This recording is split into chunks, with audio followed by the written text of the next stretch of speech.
একদম উপদেষ্টা প্যানেল আমাদের সরকার, কিন্তু আজকের এই কার্যের মাধ্যমে আমরা স্পষ্টভাবে বলতে দিতে চাই এই উপদেষ্টা পরিষদ মাঝাভাঙ্গা উপদেষ্টা।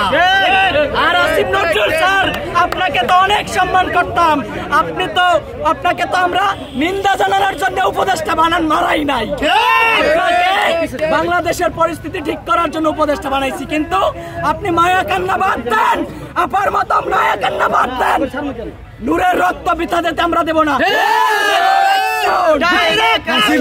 ভিতরে আপনারা অবরুদ্ধ করে রাখছিলেন, উনি কি এখন ভিতরে আছেন না চলে গেছেন? ওনার দেখা পাই নাই, কিন্তু শুনেছি উনি এসেছে। আমি মনে করি মায়া কান্না করতে, আমাদের এটা দরকার নাই। উনি যখন আসছিল, যখন গেট দিয়ে ঢুকার পর সাধারণ জনগণ, আমাদের গণদলীয় পরিষদের নেতা কর্মীও না, সাধারণ জনগণ ওনাকে ধাওয়া দিয়েছে পিছন থেকে, যখন যখন বলছে তখন আসিফ নজরুল দৌড়ে পালিয়েছে। দৌড়ে বিপিনকে দেখে আমরা এখান থেকে ওইখান থেকে এখানে আস্তে আস্তে আবার দ্রুত এখান থেকে চলে গেছে।